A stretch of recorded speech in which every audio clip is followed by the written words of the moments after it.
Welcome back to Razzball Radio on the Fantasy Sports Network. We're in New Orleans on the tour, so you know what? It's time for the Saints team report. And you know what? You should probably start with Jimmy Graham because he's the most fantasy-relevant player, but you've got to pay homage to Drew Brees. So we're going to start with the quarterback situation in New Orleans.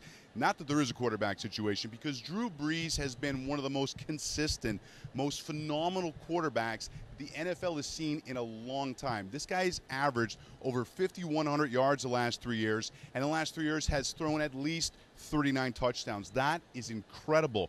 The thing that's interesting, though, is that he's not the first QB off the board, and the reason is he doesn't have the same kind of offensive weapons that other elite quarterbacks do, like Manning, Rodgers, even Stafford. Yeah, there is a lot of skill position offense here in New Orleans, but other than Jimmy Graham, there is no one positional stud or star. So, Drew Brees, probably realistically, third quarterback off the board, but he is fantastic. Hey, Dolphins fans, don't you wish you had a different team doctor when he came off the shoulder surgery? I'm just saying. Don't get mad at me. I'm coming soon. We're coming to the Clevelander in Miami on the Friday the 15th. Okay. Also, new report, Drew Brees is actually part cyborg, so just so you understand that, so you understand how good this guy is. All right. Let's get to the running back situations because this is where it gets a little bit more complicated. As of today, Mark Ingram is technically the #1 running back on the New Orleans Saints depth chart from the team site. Is Mark Ingram going to be the #1 running back? I don't think so, and here's why. Here's his rushing totals the last 3 years. 386 yards, 602 yards, and 474 yards. This guy has never cracked 650 yards. Why is anyone thinking he's anything more than, a touchdown thief? Because I don't think he's got the ability or the skill level. Sure, he looks better in camp this year, but I'm not buying it. What's really interesting to me, though, is that Pierre Thomas is being dropped down in the depth chart. They're saying right now that he's actually the third running back, and that's hard for me to understand because he's so versatile. And with Darren Sproles up in Philadelphia, I see a huge opportunity here for Pierre Thomas to not just be a quality running back, but catch maybe 50, 60, even 70 balls. It's not out of the question. Another complicating factor is Kerry Robinson, who's a really interesting player. He's a grinder. He's I think he's what they would like Mark Ingram to be. So Kerry Robinson's a guy that's been going in a lot of drafts this year, usually around the 10th, 11th round. Pierre Thomas is going around the 7th, and Ingram at this point is going undrafted. In fact, Mark Ingram is actually the 48th running back off the board. So here's the situation. If Mark Ingram isn't getting drafted and you're looking at your draft board and you've got your running backs all taken care of and you don't really need anything else, maybe there's an upside play there. Maybe he's worth a flyer, but at this point, I can't buy it. Kerry Robinson is the 47th running back off the board, and Pierre Thomas is 32nd. So I think that's probably closer to the order of what it is. Here's the wild card, though. Rookie Derek Strozier out of Tulane, 5'8", 181. He might actually fill a Darren Sproles role. He is a scat back, good pass catcher, obviously not big enough to actually take a pounding as a running back, but there's the opportunity there for him to actually go out and make things happen as a third down back. So I think the key takeaway from the New Orleans running back situation is you don't want any of them. There's no point. Again, unless you're taking a late-round flyer, unless someone falls dramatically, it's not worth the headache. Think of it in baseball terms. It's kind of like having a closer by committee. You don't want that. Not from your running backs. Not this year. Okay. Wide stock wide receivers. Marcus Colston. This guy, in my opinion, is chronically overrated. He averages about 1,000 yards and 8 touchdowns. That's not bad. I mean, that's okay. That's a fifth-ish round wide receiver. But people are taking him in the 4th round, 3rd round. I saw one draft where he went at the beginning of the 3rd round. I don't know what that guy was smoking, but please let me know because I'd like to be informed. Also, Kenny Stills had a great rookie year last year. He had 32 catches for 641 yards. He looks to be the big play wide receiver in this offense. We've also got Brandon Cooks, the rookie, who has been absolutely fantastic. Now, it's only been camp, and it's only been one preseason game, but he's looked really good. He made defensive backs look absolutely horrible. He is a very interesting player. And you know what? People always say, Nick, you got to wait 2-3 years for a wide receiver to fully develop. Okay, that used to be the case. But I think you have to there's at least, an argument to be made that that's not as true anymore because NFL teams and college teams are pretty much playing the same style of offense. So it doesn't take as long for these players to necessarily emerge. Now, I'm not saying Sammy Watkins or Mike Evans or Brandon Cook is going to be a star wide receiver this year, But you know what? Is there upside for him to catch 800, 900 yards and maybe have 5, 6, 7 touchdowns? That's not crazy. And if that guy's your bye week fill-in, it'd be a really interesting play. Also, great get in Dynasty. A couple more wide receivers just to mention. Robert Meacham is there, and I'm going to give you the deepest of deep sleepers. And listen, I don't expect anything out of him. But Nick Toon out of Wisconsin, he's had a couple years in the league. This guy's battled injuries for a long time. He's Al Toon's son, the esteemed Jets receiver. Nick Toon has a lot of skills. He's never had the opportunity because of injury. So if Nick Toon, let's just say Colston goes down and Toon, gets into some sort of role where maybe he moves up to be the third receiver, I'm just saying you could be interesting. Do not draft him, but put him on your watch list, all right? I'm just saying that. Nick Toon, keep an eye on him. Tight ends. Well, listen, this should begin and end with Ben Watson because he's the #1 tight end in New Orleans. No, I'm kidding. The heat and humidity is obviously getting to me here. This is Jimmy Graham country. Jimmy Graham should absolutely be the #1 tight end off the board. I mean, the guy had 16 touchdowns last year, and the previous 2 years, he actually averaged 10, so it's not like it was out of the blue. Now, I'm not necessarily saying that you want to go and pick Jimmy Graham in the first round because we're actually going to look at one of the drafts I did where I took Graham in the first round because I'm participating in so many drafts. I have the opportunity to be experimental, but Jimmy Graham is definitely the #1 tight end. Is there any chance that Gronk could outpace him? It's possible if Gronk stayed healthy because his touchdown rate is just insane. But Jimmy Graham is Drew Brees' favorite target, obviously. He is a red zone monster. And with Drew Brees at the joystick, this offense is going to move the ball. They will score a ton of points. And Jimmy Graham in the red zone is going to be the beneficiary of that. If he falls into the second round, even early second round, I'm taking Jimmy Graham all day. If you can pair him, if let's say you get a DeMarco Murray at the end of the fourth, Jimmy Graham at the beginning of the second, because I've seen Graham go all over the place, then it's a bit of a different story. But again, we're going to go through a draft that I did where he was actually the top I took him with my first pick overall. Okay. You were getting ready for football season. You hate being commissioner because it's such a pain in the tuchus. So here's what you do. You go to sportsvault.net where they lock up your league fees for free. That is not a typo. There is absolutely no charge.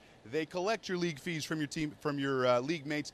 They redistribute it out, and there is no catches. There is no charge. Why wouldn't you do it? Sportsvault.net. I'm Nick Capozzi. This is Razzball Radio and Fantasy Sports Network. We'll be back right after this from Nolans.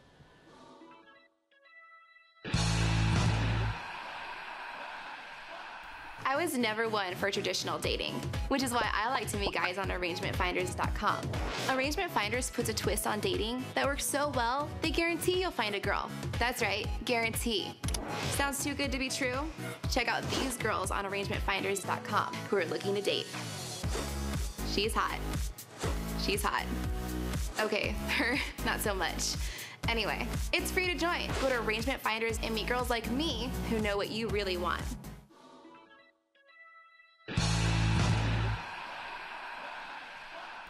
Welcome back to Razzball Radio on the Fantasy Sports Network. I am at the Old Nolans Cookery on Bourbon Street. So, A, I got to try some food out. B, I got my hurricane at the ready. So it's going to be a good day in New Orleans. Going to try a bunch of different foods here because, look, it's New Orleans. I got to eat while I'm in New Orleans, right? Just kind of makes sense. I think so anyway. But let's talk a little bit of news. So, Marvin Jones, Cincinnati Bengals, potential breakout receiver. A lot of buzz about him this year. A lot of people stumping on him. Broke his foot. That's going to put him out there saying about 4 weeks. Might even be a little bit longer. We might not see him till week 5 or even week 6 against the Patriots. So if you drafted Marvin Jones, he might still be worth holding on to. Watch how he progresses, especially don't make any decisions before camp, before the regular season starts. But it's a bit of a bummer because he looked really like an interesting player. Still could be. If he slips, if he doesn't get drafted now, he's a guy absolutely put on your watch list. I think what happens here is that it opens up an opportunity for Tyler Eifert. Jermaine Gresham just isn't a very good tight end. Never came together for him. Eifert has a lot more potential, but didn't show it last year. Notre Dame has a history of putting out really good quality tight ends. He's got soft hands. And again, the Jones injury could open up the opportunity, at least for the first few weeks, for Eifert to get a lot more red zone look. So he's definitely someone that's going to take a slight bump up at this point just based on opportunity. Okay, this is an interesting story. So Orlando Scandrick of the Cowboys has been suspended for allegedly popping mollies while on vacation, which is kind of crazy because he's saying his girlfriend actually spiked his drink. I'm not buying that. I'm not buying it. But again, here's the thing. The Cowboys' defense was going to be atrocious anyway. There was no chance I was touching them, obviously. But two things here. One, we kept saying Tony Romo's going to have the opportunity to throw a ton this year as long as his back stays healthy. And this just weakens the defense that much more. Also, if you play daily fantasy at DraftKings.com, enter promo code Razzball to get a first-time deposit match and an entry into our weekly games. What's going to happen is that that's going to be a great defense to pick on the first few weeks of the season. So when you are playing some daily fantasy, keep that in mind. Okay, I was in Houston yesterday. I was stumping Andre Brown. I said Andre Brown could be the handcuff for Arian Foster, and I don't think Foster is going to stay healthy. I think the Texans are going to be a cluster bomb this year.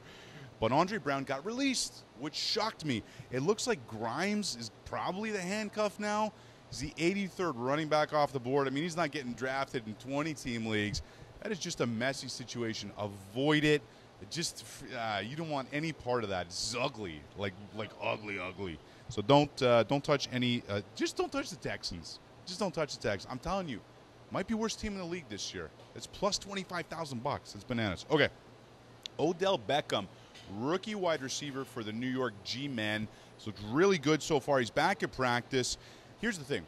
The Giants last year had a terrible passing attack, and the reason is that the running game was awful. Well, now that they've added Rashad Jennings and they've added Andre Williams through the draft, there's the opportunity for the passing game to improve, and it's not crazy that Odell Beckham Jr. could wind up being the number one wide receiver.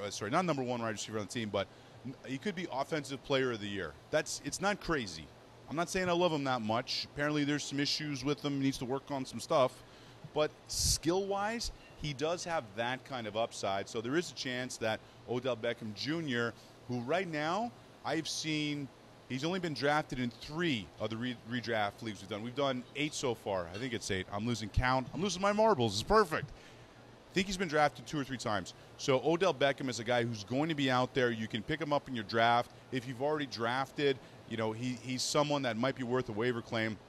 I think Ruben Randall is going to wind up being the main outside threat in New York. I actually like Randall a lot this year. No one's really talking about Ruben Randall. He's going 7th, 8th round, but Ruben Randall's a guy who could have a big breakout year, and hopefully that'll happen if you have Victor Cruz, because unless those 2 guys on the outside are doing some real damage, it's going to be really tough for Victor Cruz to get back to the player that he was when Hakeem Nicks was healthy.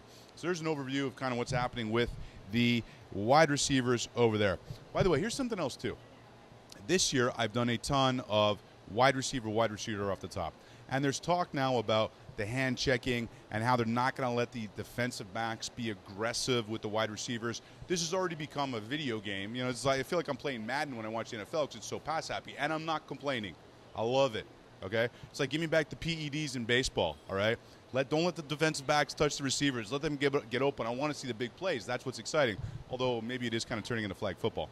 Nonetheless, because of how they're going to monitor that this year and implement these rule changes, what's going to happen is we might see some really, really big years for wide receivers. So, again, a lot of talk this year, go wide receiver, and then go running back. That's a system I've used for a couple of years, especially when I'm picking towards the end of the round. It's always worked really well for me. But again, this year could be even better. Some of those big receivers with Dez Bryant, A.J. Green, Julio Jones. If you compare Dez and Julio or AJ and Calvin, you might be laughing this year. All right, I am starving. I am here again at old Nolan's Cookery on Bourbon Street. So I got to get some red beans and rice. I got to get some etouffee. I don't even know if they have beignets here, but I got to try beignets at some point today. What else am I going to? I mean, I ordered like everything off the menu, so it's going to be fantastic. All right, so we're going to do the draft here in New Orleans tonight. Then I'm hopping back in the truck, and I'm heading out to Florida. So next stop is going to be Tampa, then Miami, then Jacksonville. So here's what's going on. As you know, Guru is no longer with us over at Razzball. But what's happening is that in Tampa, I will still be doing a show by myself. I won't make you watch me eat in Tampa, though, okay? Deal? But once we get to Miami, I'll have a co-host in Miami. I'll have a co-host in Jacksonville. And then the rest of the trip up, we'll have people with me. Because, listen, I love talking to you guys. One-on-one is fantastic, but at the same time, I love interacting with other people. So right now, though, I'm interacting with the city of New Orleans. I am really excited. Where is my food? I want my food. I'm so hungry. I want red beans and rice, authentic. Okay, don't forget, you can lock up your league fees for free at sportsvault.net. You can play daily fantasy at DraftKings.com. As soon as the food gets here, though, I got to shut this camera off, and I got to eat. Okay, this is Razzball Radio, Fantasy Sports Network. Don't forget, you can follow me at Nick Capozzi, NickCapozzi. We'll be right back.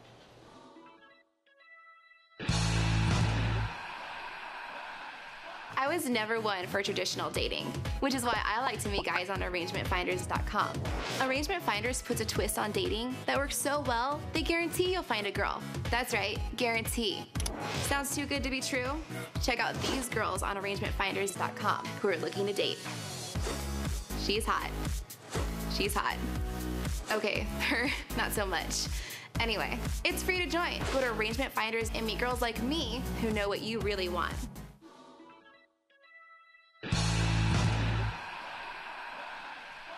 I'm sorry to make you do this, but I got to make you watch me eat a little bit right now because, again, I'm at Old Nolan's Cookery on Bourbon Street, and look what I got. I mean, if this isn't authentic New Orleans, I don't know what is. I got red beans and rice. I've got a cup of gumbo. I've got crawfish, etouffee, and I got crab cakes. Holy cow. I'm going to make you watch. You're going to have to watch me taste this. If you're hungry right now, I feel bad for you. I really do. All right, listen, you want to talk fantasy football while I'm eating, you go ahead. Take a minute. No problem. I'm all right with that. Oh, my God. Wow. Okay, that's good. Look at this. Red beans and rice. If this isn't authentic, I don't know what is. Try this. Oh, my God. Okay. I won't make you watch me eat any more of this. This is really good. I don't think I'm leaving. I might just stay here in New Orleans. I hope that's okay. Maybe it'll be 32 drafts, 32 days in 8 cities because I'm just stopping here. Be right back.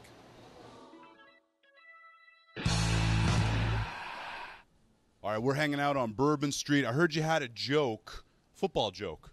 Oh, yeah, I think I do. Well, okay, let's try it. Well, it cracked me up the other day. I was thinking about what team in the NFL flirts the most with the enemies, and it's been stumping people left and right. Okay, who is it? In my opinion, it's the Saints. How come? Well, I mean, they got them flirty leaves on their helmets. Flirty leaves. Hey, you think Drew Brees is going to have a good season? I think anybody would be hard-pressed to stop those laser eyes. Did they actually shoot out lasers? I don't know, but it's a pretty frightening thing to see. Is Jimmy Graham the number 1 tight end in the NFL? I wouldn't stand against him. We'll be right back.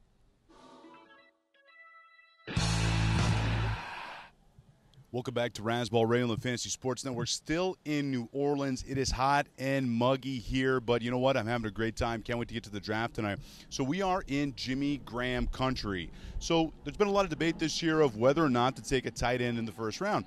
Jimmy Graham's obviously the only one that is under that kind of consideration, but because I'm doing so many drafts this year, I get the chance to actually mess around with some different angles. So what happens with Jimmy Graham if you take him in the first round? Well, it happened to me in Dallas the other day. I had the 9th overall pick. So here's how it broke down for me. In the first round, number 9, I took Jimmy Graham. When it came back to me in the second, I was able to get Levy and Bell. Very happy with that. I think there's 1,200-yard rushing upside, a little bit of catches, but I think the touchdowns are what's going to make Bell really interesting. Third round, I got Antonio Brown. Now, pairing my top running back from the same team as my top wide receiver is obviously something I didn't really want to do, but I like Brown's value there. By the way, this was Yahoo standard scoring. It's for the Razzball Commentator Leagues. If you want to get in a Razzball Commentator League with us, you can just head over to razzball.com, click on the football icon, and get a league with us. There's tons of leagues going on. It's a lot of fun. So again, standard Yahoo scoring with a half point per reception as well as an extra flex position. So 2 running back, 3 wide receiver, and a flex. Graham, Bell, Antonio Brown. I like Antonio Brown a lot. I think it was great value getting Antonio Brown in the 3rd round. But again, a little hesitant pairing my top running back and wide receiver.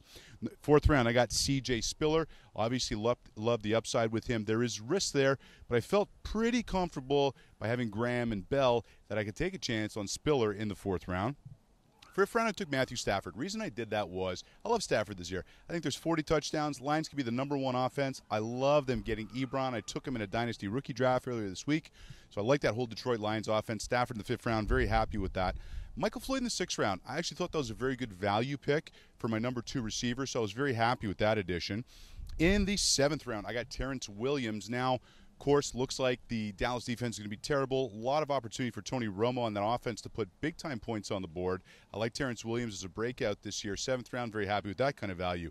8th round, I took Bernard Pierce. And the reason was that, here's my logic. Ray Rice is going to miss 2 games. People are divided on Pierce. You either love him or you don't. But I think he's got 2 really tough matchups to start the season. If he gets any kind of traction in those 2 games, there is the opportunity for him to take the job from Rice and not give it back. So I like Bernard Pierce in that position, absolutely. 9th round, Terrence West. I think Ben Tate could have a big year in Cleveland. That's not out of the question. However, with that said, Ben Tate's always hurt. So why not go with the rookie, Terrence West? A lot of upside there, big bowling ball of a guy. I think behind that offensive line, don't forget, that is a very, very good offensive line in Cleveland. So very happy to get Terrence West in the 9th round. In the 10th round, and this probably wasn't a great decision because I took Jimmy Graham in the 1st. I took Dennis Pitta in the 10th. The reason is 10th round value on Dennis Pitta. I do have the flex position. Jimmy Graham does have a history of getting nicked up. That's the other concern with taking him in the 1st round. He always plays through it, but nonetheless, there's still a track record of that. He's a huge guy. That's a lot of body to move around a football field, so I took Pitta. In the 11th, I got Lance Dunbar. Love him as a PPR-type player, especially if you're playing a half-point PPR. We were discussing in Dallas the other day with Ryan Hodge. He's not probably – well, actually, that's not true. Ryan Hodge thought he'd be the guy if something were to happen to DeMarco Murray. I think it's Randall, but still, either way, Lance Dunbar in the 11th, very happy with that pick. In the 12th, Kristen Michael. Now, Marshawn Lynch, there's a little bit of issues going on in the news with him. So, I like Kristen Michael. I like the upside. I think in a dynasty format, he might be one of the top running back gets out there, at least for guys who aren't currently starting. So I like Kristen Michael a lot. If something happens to Lynch, there's a lot of wear on his body. Kristen Michael could be a really interesting player. In the 13th, I took Johnny Football. I did. I took Johnny Manziel. Why do that with Matthew Stafford? I never draft 2 quarterbacks, but I said, you know what? Maybe he's going to start in Cleveland. There wasn't really anything on the board that I really liked. So maybe if he develops into something, not likely, but if he does, I have a trade chip. 14th round, I took Cincinnati defense because I thought it was a 15-round draft at the beginning. In the 16th, okay, I took Antonio Gates. 3 tight ends. Nick, what are you thinking? Well, here's what I'm thinking. I don't need Pitta or Gates. If either one of them gets off to a good start, which both could potentially do, I can flip somebody. Flip them. Flip them for real. So, yeah, 3 tight ends. Nick, what were you thinking? But still, how do you pass up Antonio Gates that late? Even if Ladarius Green is going to emerge, and I think he will, what if there is one more big year in Antonio Gates? I didn't want to pass that up in the 15th round. In the 16th round, I took Matt Prater as my kicker. So, how does my starting lineup look, you're asking? Great question. Here's the answer. I've got Stafford at quarterback, Bell and Spiller as my running backs, Brown, Floyd, Terrence Williams as my wide receiver, Graham, of course, is my tight end, and Bernard Pierce is my flex. So what's my assessment of this team? It's okay. It's kind of a B, maybe a B+. And I think that's the problem you get into when you're dealing with taking someone like Jimmy Graham, that early, is that it does affect – the guys on your team. Even though I got value picks in Floyd and Williams, I was very happy with those picks. I'm a little iffy on Brown, Floyd, and Williams as my wide receivers. I'd rather have a Des Bryant or an A.J. Green or someone like that to help carry the load. Anyway, that's what can possibly happen when you take Jimmy Graham in the 1st round. If you get him in the 2nd, though, great value. Go ahead and do that. Okay, I am going to go draft in New Orleans. I may not make it out of New Orleans. Hopefully I do. After that, we are on the road to Tampa. This never ends. 32 fantasy football drafts, 32 days, 32 cities. Holy cow. Man, I'm tired. When do I get to nap? This is Razzball Radio, Fantasy Sports Network. We'll see you tomorrow.